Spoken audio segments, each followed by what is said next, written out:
नमस्कार, आपका स्वागत है। आप देख रहे हैं सीएनबीसी आवाज। मैं हूं मनीषा गुप्ता। वेल, आज हम यहां पर सेलिब्रेट कर रहे हैं इंटरनेशनल विमेंस डे, जो कि 8 मार्च को मनाया जाता है हर साल। और इस बार भी 2025 की जहां तक बात है, यहां पर इसे सेलिब्रेट किया जा रहा है।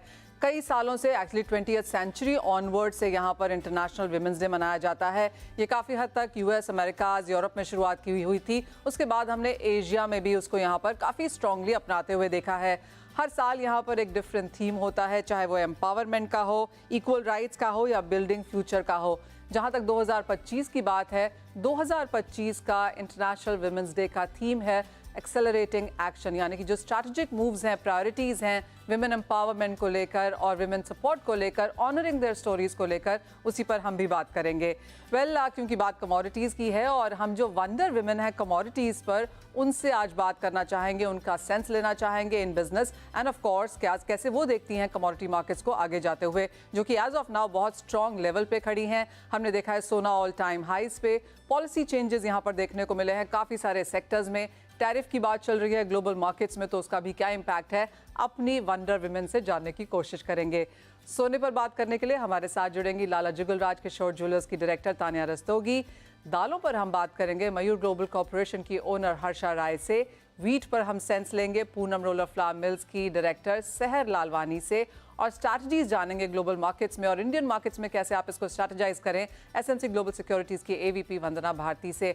आप सभी का स्वागत है और आप सभी को इंटरनेशनल विमेंस डे की बहुत बहुत शुभकामनाएं। एक्चुअली बिजनेस पे तो बात होती ही रहेगी, लेकिन आज वो दिन है जब हम अपने आप को यहाँ पर सेलिब्रेट करते हैं। तो वंदना, आपसे जानना चाहेंगे आप कमोडिटीज़ में क्यों आई, कैसे आई? और मुझे याद है जब मैंने कमोडिटीज़ में पहला कदम रखा था तो ये ज़्यादातर मेल डोमिनेटेड था। अब ऑफ कोर्स यहाँ पर हमने फीमेल इंक्लूजन आता हुआ देखा है, लेकिन कैसे थे वो इनिशियल साल? जी मनीषा, पहले तो बुलाने के लिए थैंक यू, और आपको और जितने भी हमारे विमेंस वेयर्स थे सबको हैप्पी विमेंस डे। मैंने ज्वाइन किया था, मेरा एग्रीकल्चर बैकग्राउंड था, एजुकेशन का बैकग्राउंड था, और इंटरनेशनल बिजनेस में मेरी बहुत रुचि थी यहाँ पे। तो फिर मैंने यहाँ पे मैनेजमेंट करा, स्टडी पूरी करी, फिर इस मार्केट में आई। तो लगभग फिजिकल का एक जो कोर आइडिया होता है वो यहाँ पे था, और जो डेरिवेटिव मार्केट का प्लेटफॉर्म था उसने ये पूरा ओवरऑल जो एक एक्सपीरियंस होता है, बड़ा थ्रिलिंग एक्सपीरियंस था, वो मुझे यहाँ पे दिया। तो मुझे एक समन्वय दिखा यहाँ पे कि फिजिकल मार्केट और जो डेरिवेटिव मार्केट है वो किस तरीके से ट्रेड करती है। तो एक तो बैकग्राउंड मेरा था, फैमिली बैकग्राउंड इस तरीके का था। फिर मैंने यहाँ पे बिजनेस मैनेजमेंट किया और वहां पे भी इंटरनेशनल बिजनेस में था। तो इंटरनेशनल ट्रेड रिलेशंस, उसका क्या इम्पैक्ट होता है हमारे डोमेस्टिक इकोनॉमी पे, किस तरीके से प्राइस मूवमेंट आती है, प्राइस टेकर कौन है, प्राइस सेटर कौन है, यहाँ पे क्या क्या इक्वेशंस, ट्रेडिंग इक्वेशंस बदलेंगे और उसका इम्पैक्ट क्या होगा। तो इन सब चीजों को जो जानने की क्यूरियोसिटी थी वो इसमें काफी काम आया, और धीरे धीरे इसमें इम्पैक्ट बनता गया। और मुझे याद है कि इनिशियली जब हम लोगों ने 2005 में मैंने ज्वाइन किया था तो बहुत कम फीमेल फेसेस देखने को मिलते थे। इनफैक्ट हम जब सेमिनार्स में भी जाते थे तो बड़े कम फीमेल फेसेस देखने को मिलते थे, लेकिन अब ये पार्टिसिपेशन काफी ज्यादा ग्रो किया ओह है। एब्सोल्युटली वंदना, मुझे याद है हम सेमिनार्स में होते थे, सिर्फ आप और मैं शायद होते थे जो कमोडिटीज के बारे में यहाँ पर बात करते थे। बट एब्सोल्युटली वहां से अच्छी खासी ग्रोथ देखने को मिली है। तान्या, आपकी भी स्टोरी जानना चाहेंगे। गोल्ड पहनती हूँ तो गोल्ड बेचूंगी भी, कुछ ऐसा था क्या? नहीं, हम I got married into a family जो जनरेशनली ओल्ड जूलर्स हैं, intrinsically involved with the history of this region. तो आपके लिए and I got married to a very powerfully the women are very well supported profession. तो not working was never a possibility for me. But एक चीज मैं जरूर कहूंगी कि इंडिया में जितनी भी लेडीज है ये छोटी मोटी इकोनॉमिस्ट हैं। हम्म। आप किसी से गोल्ड का भाव पूछ ले, ऐसा घर पे खाना बना रहे होंगे या इवन जो काम करते हैं घरों पे, आप उनसे पूछिए ना बैठा के कभी कि क्या लगता है सोने का क्या होएगा, वो अभी आपको ट्रम्प का भी नाम बता देंगी। And they have a lot of they have a lot of insight and which is actually very accurate insight. तो ये जो हमारे अंदर ये एक सोने के तरफ प्रति एक जो एक्सपेक्टेशन और उसकी तरफ एक जो वॉचफुलनेस है, वो आई थिंक हमारी मदर्स, हमारी ग्रैंड मदर्स, हमारी जितनी भी विमेन इन द फैमिली है उससे हमेशा से ही आई। उसी को आप शायद थोड़ा प्रोफेशनलाइज कर दे when you get into the profession. And I think वो जैसे कहते हैं ना कि behind every successful man there is a woman, I think behind every successful woman there is a family. So when your family is a supportive, unit, and it builds you up, and it does not let you get bothered by so many. Of course, as a woman working is, and especially जैसे आपने कहा, हम लोग जब काम करते थे तब आप और हम होते थे. सोचिए वो जो हमारी इज्जा की मीटिंग्स पे आप याद करें yes Manisha. So as such, there's always women at, when we started working उतना नहीं करती थी. श्योर बट ये चीज से आपको पीछे नहीं होने दे. ये आपका family unit and your support system works for you. वहीं से ये I think I cot hold of Oh, it. well, absolutely. Harsha के पास जाएंगे एंड हर्षा को मैंने उन लोगों के बीच में बैठ के मार्केट्स के बारे में बात करता हुआ देखा है जो काफ़ी डोमिनेट करते हैं समटाइम्स हर्षा. बट एब्सोल्युटली जिस तरह की आपकी होल्ड है पल्सेस और लेंटिल्स एज अ मार्केट पे, और मैंने आपको कई बार उन पैनल्स पे सुना भी है. हम बात करेंगे प्राइसेस की और बिजनेसेस की भी, बट आप कैसे आएंगे इस फील्ड में? Manisha ji, thank you so much for inviting me to this Power Pack show today. Well, I have been watching my father doing this business since years. The way he used to teach a lot of people in the industry, irrespective of his trade, but he used to give right guidance to everyone. So I have been listening about this commodities trade since early of my age, right? So I would say that shayad I have more red lentils in my blood. That's how I really wanted to get into this business and understand how it has been traded. It's such a complex business, but it's so interesting. Every day is so new. So I was lucky enough to have a mentor like my father, Mr. Nanakram Kukreja. And I really enjoyed getting into this business. Apart from that, I have done my business, MBA in international business. So I had this background of, how to take this business ahead for my family and for our industry. As much as I can do in a very positive way in terms of teaching our buyers, who are not very educated or who have got great experience, but they can't speak English or they can't communicate their thought. So I became one of the channel for those experienced people to put forward their view in the market, to communicate with various suppliers across the globe. Okay. So this has been really interesting, and that's how I got into this business. Interesting. हमसे सबसे छोटी जो इस panel पे है वो सहर है. जब हम ये शो की बात कर रहे थे तो सहर कह रही थी मुझे तो कॉलेज भी जाना है. सो सहर, मैं आपकी एज तो नेशनल टीवी पे यहाँ पर नहीं बोलूंगी, but I do know you are the youngest इस पैनल पे. आप कैसे बिजनेस में आई, क्योंकि फैमिली बिजनेस है? Was that a very natural progression? So I've been going through the footsteps of my dad and my dadu. So women are entering into the commodity sector. While it's still male dominated, their presence is actually driving innovation and bringing in fresh perspectives. Nowadays, women are contributing to more positive change, especially when it comes to risk management, negotiation, and sustainability. And we take a lot of pride that some of the MNCs are headed by women, like LDC and many more. So I think when women are on board, they give you the more new perspective based on different things. Oh absolutely.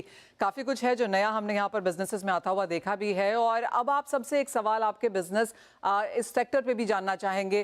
Tania, all time हाइस पे यहाँ पर gold prices हैं, और जिस तरह से हमने ट्रम्प टैरिफ्स आते हुए देखे हैं, सेफ हेवन बाइंग एब्सोल्युटली यहाँ पर गोल्ड में रहने वाली है. किस तरह से आप देखती हैं ये मार्केट? सभी को लगता है $3,000-3,100 अनाउंस हम यहाँ पर गोल्ड को आता हुआ देखेंगे.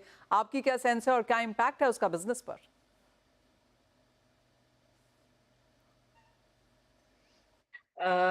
इम्पैक्ट इन बिजनेस अगर हम कहें तो ऑफ कोर्स जब सोना एकदम से बढ़ता है तो एक बार पॉजिंग जरूर आती है. बट हमारे को जो करेक्शन जो लगा लोगों को वो शायद वही था. बट ये करेक्शन सस्टेनेबल नहीं है.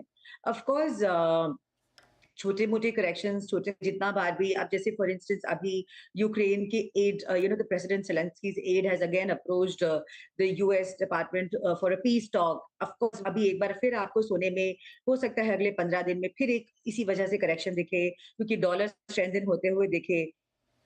अभी बहुत ज्यादा इस टाइम पर है, बिकॉज जितना भी चीजें हैं अभी there is more NFP data is awaited 160 expected है जॉब्स आना. बट ये जितनी भी चीजें हैं ये कैंसिल आउट होती हैं जितना बार जो ये ट्रेड वॉर्स में ट्रिगर्स आते हैं, जितनी बार ट्रम्प जी स्टेटमेंट्स देते हैं, जैसे लगता है जैसे उन्होंने कहा कि 2 अप्रैल तक एक और राउंड ऑफ वो आएगा, रेसिप्रोकेटरी टैरिफ्स. ये सारी चीजें का यहाँ पर euro is getting strengthened against dollar. Dollar पे प्रेशर बना हुआ है इन सब चीजों का. तो ये अभी जो इवन ईजिंग है, ईजिंग भी रिवाइज हो चुकी है 81 से अबाउट 75 तक BPS. तो ये सारी चीजें हैं ये जो कहती हैं कि कोई भी करेक्शन सस्टेन नहीं है. Only thing that is going to be sustained is a gold rally. वो छोटे-छोटे स्टॉप्स आपको गैप्स मिलेंगे, डिप्स मिलेंगे, लेकिन going further the fundamentals are very strong for gold. I think it should keep. China has already put in the retaliatory tariff. Canada already announced, another retaliatory tariff. तो ये अभी Mexico is still suppose to get in और सारी countries हैं, तो ये सारी चीजें धीरे धीरे मुझे लगता है डॉलर पे वेट करेगी और सेफ हेवन डिमांड वापस बढ़ेगी, तो gold is got a very bright All right. Puns intended. जी हाँ, सोने में यहाँ पर तेजी बरकरार है। वैसे एक ही चीज़ है इस साल में जिसने आपको डबल डिजिट रिटर्न दिए हैं, या तो वो कॉपर है या फिर वो ऑफ कोर्स गोल्ड है, जहाँ पर हमने बहुत स्ट्रॉन्ग इन्वेस्टमेंट बाइंग यहाँ पर मार्केट्स में आते हुए देखी है। Well Vandana, that brings us to you कि जिस तरह की तेजी यहाँ पर मेटल्स में देखने को मिली है वो क्लियरली एक नियर टर्म फिनोमिना है, लेकिन ज़्यादातर लोगों को लगता है कि इस क्वार्टर में मेटल्स यहाँ पर आउट परफॉर्म करते हुए नजर आएंगे। आपकी क्या सेंस है? जी मनीषा, कुछ चीजें हैं यहाँ पे जो पॉजिटिव ट्रिगर्स हैं। एक तो है कि चाइनीज इकोनॉमी से यहाँ पे हमें कुछ ग्रीन शूट्स देखने को मिल रहे हैं, मैन्युफैक्चरिंग डेटा हो या फिर उनका न्यू स्टिमुलस हो। हालांकि अभी रियल एस्टेट से बहुत ज्यादा पॉजिटिव इंडिकेशंस नहीं है, लेकिन अब यूरोप की भी बात हो रही है, they are talking about stimulus. तो मुझे लग रहा है कि एक साइकिल, एक तो अपना इंटरेस्ट रेट साइकिल यहाँ पे मतलब ग्लोबली यहाँ पे कम हो रहा है और इंटरेस्ट रेट कट्स हो रहे हैं। स्टिमुलस की भी यहाँ पे बात हो रही है, स्टिमुलस का इम्पैक्ट दिखना शुरू हुआ है चाइना में। और Indian economy for the timing थोड़ी सी स्लगिश हो सकती है, लेकिन यहाँ पे फिर से एक जो इंफ्रास्ट्रक्चर पे जो एक्सपेंसेस हैं, ये यहाँ पे मुझे लग रहा है कि मेटल्स को एक रैली जो है वो दिलवाएगा। और इसके साथ मनीषा, हम लोगों ने एक चीज और भी यहाँ पे देखी है कि जो सप्लाई साइड है वो डिसरप्शंस यहाँ पे बने हैं, और जब तक यहाँ पे ट्रेड डील या ये पीस डील नहीं होता है, जो सप्लाई साइड शॉर्टेजेस थे वो यहाँ पे बने रहेंगे। तो मेरे ख्याल से ये जो क्वार्टर है, ये क्वार्टर यहाँ पे काफी एक्टिव हो सकता है बेस मेटल्स के लिए। और इसमें मुझे लग रहा है एल्यूमिनियम और जो कॉपर है वो लीड कर रहे हैं, और कॉपर इस पर काफी बढ़िया लीड कर रहा है। मेरे ख्याल से 100 पॉइंट्स का अपसाइड है, और इनफैक्ट मुझे लग रहा है कि this time we can see 925 in copper. Policies हर बिजनेस का, हर कंट्री का एक इंपॉर्टेंट हिस्सा होती हैं। एज ऑफ नाउ हम जानते हैं कि यूएस ट्रेड टैरिफ पे पॉलिसीज बना रहा है, चाइना स्टिमुलस मेजर्स पे पॉलिसीज बना रहा है, इंडिया ऑफ कोर्स यूएस के साथ बातचीत में है कि किस तरह से पॉलिसीज की जानी चाहिए। तो कंट्रीज ना सिर्फ अपनी कंट्री की बट दूसरी ग्लोबल पॉलिसीज भी बनाते हैं इंटर ट्रेड के हिसाब से, एंड देन ऑफ कोर्स हर सेक्टर की भी यहाँ पर पॉलिसीज बनती हैं। आज अपनी वंडर विमेन से जानना चाहेंगे कि किस तरह की पॉलिसीज वो अपने सेक्टर में देखना चाहती हैं फॉर बेटर ग्रोथ आगे जाते हुए। सबसे पहले आपसे ही यहाँ पर बात करेंगे वंदना, क्या सेंस है जिस तरह की मार्केट्स एज ऑफ नाउ है, वो कौन सी एक पॉलिसी है जो आपको लगता है सपोर्ट करेगी ओवरऑल कमोडिटीज को? मुझे लग रहा है कि थोड़ा सा फ्री हैंड चाहिए कमोडिटी मार्केट को, गवर्नमेंट इंटरवेंशंस यहाँ पे थोड़े से कम हो, और हमारी जो डेरिवेटिव मार्केट है, ये जो यहाँ की स्पॉट मार्केट जैसे ग्रो कर रही है वैसे ग्रो नहीं कर रही है। दूसरी चीज है कि पॉलिसीज में यहाँ पे वेयर हाउसेस को काफी ज्यादा यहाँ पे महत्व देना होगा, क्योंकि ये काफी इंपॉर्टेंट हिस्सा होता है। और मार्केट, वेयर हाउसेस मार्केट यहाँ पे काफी इंपॉर्टेंट है, और एक थोड़ा सा यहाँ पे फ्री हैंड देना होगा, और एक फ्रीडम चाहिए मार्केट को, और एक्सपेंसेस इस पे से कम किए जाएं जो कहीं ग्लोबली नहीं है। और एक चीज और है, मेरे पास लंबी लिस्ट है मनीषा। मुझे लग रहा है wise we are very not very strong. जैसे हम यूएसडीए के डेटा को रेफर करते हैं, तो हमारा जो डेटा वाला डिपार्टमेंट है, जो रिसर्च हो, वो बहुत ज्यादा इंपॉर्टेंट होना चाहिए। हमें दूसरे पे रिलाय नहीं करके हमारा ओन डिपार्टमेंट होना चाहिए जो रिसर्च और डेटा को यहाँ पे पब्लिश करे, उसके अकॉर्डिंग वो इतना ट्रांसपेरेंट हो कि उसके अकॉर्डिंग जो हमारी स्ट्रैटेजीज बननी चाहिए वो काफी इंपॉर्टेंट हो। ये गवर्नमेंट को भी पॉलिसी डिसीजन लेने में काफी ज्यादा मदद करेगा। तो ये सारी चीजें हैं जो मैं यहाँ पे चाहूंगी। और न्यू ट्रेड रिलेशंस यहाँ पे तो बनने ही चाहिए। जिस तरीके से रिफ्ट हैं यूएस ईयू में, मेरे ख्याल से वो इंडिया के लिए एक अपॉर्चुनिटी है, तो वी शुड एनकैश। ऑलराइट, वंदना की एब्सोल्युटली लिस्ट काफी लंबी है, अगर मैं उन्हें अलाउ करती तो और भी बोलती जाती हूँ यहाँ पर अपनी लिस्ट के हिसाब से, but let me come to you Tanya. और जहाँ तक सोने चांदी ज्वेलरी डायमंड्स की बात है, कौन सी पॉलिसीज यहाँ पर सपोर्ट करेंगी सेक्टर को? एक पॉलिसी तो मैं काफी ऑलरेडी जो गवर्नमेंट डाल चुकी है, I really support it. There should be 100% hallmarking and following of the entire every single product, because जितना भी हमारा इंडस्ट्री क्लीन रहेगा, उतना ही हमारी इंडस्ट्री ग्रो करेगी। यहाँ पे अभी भी बहुत डिमांड है। There was a survey by World Gold Council where it said that 48% people said that they don't feel confident in the process of gold, but they want to buy gold. So I think ये चीज का हम लोग को as an industry ध्यान रखना चाहिए and support the government in that policy. Second, I would like to say कि government को जो asset luxury asset की तरह से treat करते हैं gold को, वो नहीं करना चाहिए। 70% of the gold in the country is being sold in the villages. Poor people जो बैंक पे नहीं करते ट्रस्ट, लोगों पे नहीं करते, आप जितना भी कर लीजिए, वो पेपर पुश कर लीजिए, वो फिजिकल गोल्ड को ही प्रेफर करते हैं, उसी को ट्रस्ट करते हैं। वो जो कमाते हैं उसको अपना उनका जो 100% of at least 90% of their worth is Warne bye them in form of gold. Please वो रियलाइज करें and do not treat and tax gold expenditure like a luxury expenditure. And duty को उसी हिसाब से, यही थॉट प्रोसेस को आगे रखते हुए ड्यूटीज को कंट्रोल रखें, because high duty never supports the industry or the government. It only supports the unwanted, the untowards, the smugglings and the other kind of processes, which is not ideal for any of us, neither the industry nor the gold. So I think duty ko control rakhe, and once the industry is clean, all the duties will of course come to you. It's just going to be ample enough. Point taken. Harsha, जहाँ तक policies की बात है, I am assuming lentils and pulses में भी बहुत सारी policies यहाँ पर क्रिएट करने की जरूरत है। आई एम अज्यूमिंग कि आपके पास भी बहुत लंबी लिस्ट होगी, लेकिन अगर कोई टॉप 2 पॉलिसीज यहाँ पर चेंज करके सपोर्ट कर सके इंडस्ट्री को, तो क्या है? Well, I think change of policy से ज़्यादा requirement मनीषा जी रहेगा एक consistent policy. Changing policy every few months, it kind of is not good for the market because no one is able to take the right decision. The shipper overseas would just ship everything at once, and the buyers would just rush to buy everything at once, which of course bring a lot of panic in the market. So when you're talking about the suggestion in terms of policy change, I would just say that, not many frequent policy changes. This market does not need that. We need some consistent policy, which could be a little long term in order to, channelize or organize this pulses trade in a very effective way.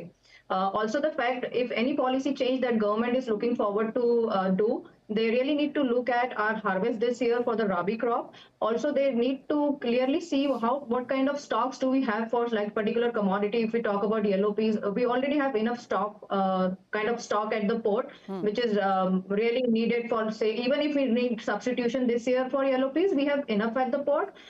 If you talk about lentils, if any kind of policy change, the government should really watch our harvest this year. Because you know what, we have been seeing the area increase in lentils from last few years, right? I've been watching lentils from 17 years, coming from Madhya Pradesh, being the major growing area for pulses in India and for lentils. Only last few years we have seen acres going higher for lentils, but again, as I've been saying, our yields have been very stagnant because of the weather, which has always created a yield issue when it comes to the harvest, especially the hot weather. So we really need to watch, do we see that kind of production this year? Though we are sitting on a very comfortable stock in lentils in terms of buffer stock, but what if it's gone? Are we back to the same old position? Do we need to change our policy again? So these kind of things, the government has to watch in terms of how much stocks do we have for, coming months in order to stop something or allow something to come into India.